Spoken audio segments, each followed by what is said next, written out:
Proszę Państwa, ja w imieniu Ośrodka Brama Grodzka Teatr NN bardzo serdecznie Państwa dzisiaj witam na uroczystości, która jest dla nas uroczystością bardzo ważną, ponieważ jest rodzajem przywrócenia przestrzeni miasta, bardzo ważnego punktu, jakim jest studnia, łódka wodociągowa, Pompokryt, jakbyśmy tego obiektu nie zwali, która jest jedyną pozostałością po dzielnicy żydowskiej. Jest to obiekt, który był bardzo istotny dla przestrzeni Podzamcza, przede wszystkim z tego względu, że zaopatrywał mieszkańców w wodę.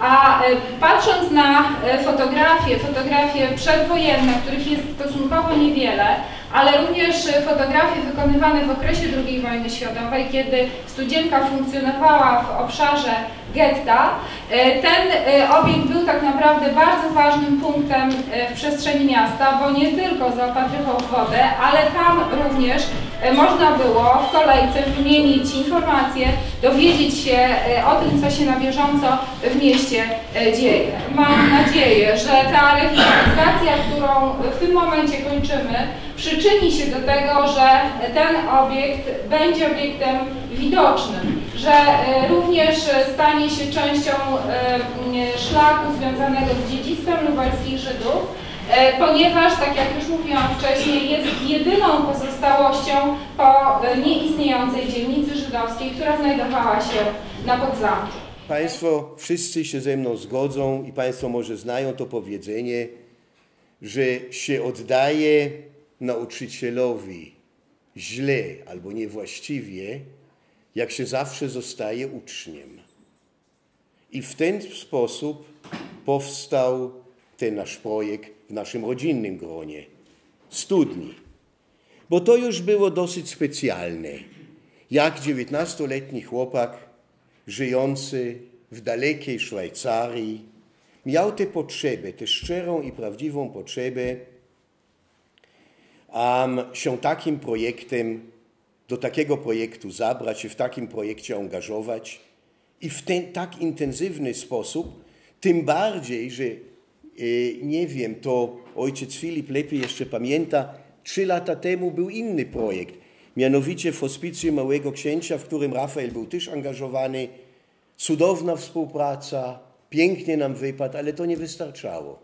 I gdzieś teraz chodziło też jeszcze głębiej, prawda, wejść w te dzieje okrutne, potworne, żydowsko-polskie, wojenne. No i tak tutaj z tym sentymentem, z tym sygnałem na przyszłość powstał właśnie ten projekt, czy ta motywacja i emocja Rafaela tutaj na tym terenie działać. This part of the significance of today's unveiling weighs heavily on me. Jedno znaczenie dzisiejszego odsłonięcia zdroju jest dla mnie szczególnie ważne. It is a deep and truly special sense of its achievement to contribute to the memory of history and to the immensely important duty never to forget to contribute to making the world a better place. Możliwość wniesienia własnego wkładu w zachowanie pamięci o historii, w zobowiązanie, by nigdy nie zapomnieć oraz udział w procesie ulepszania świata daje mi głębokie i naprawdę wyjątkowe poczucie spełnienia. Quite unfortunately, I do not speak Polish. Niestety nie mówię po polsku. However, this only became an additional driving force for dedicating myself to the restoration project. Fakt ten stał się dla mnie jednak dodatkową motywacją, by poświęcić się pracy przy renowacji studni.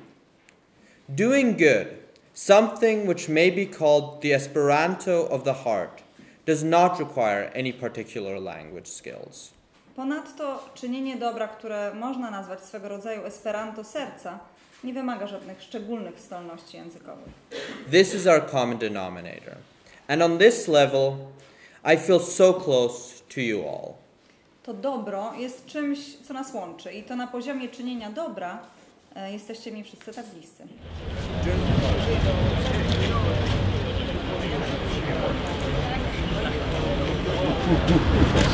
To, Panie Mionie, zapraszam. Rafael, Julek.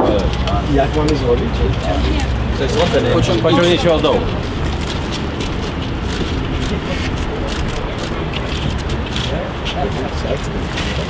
Odsłoń się. Dobra,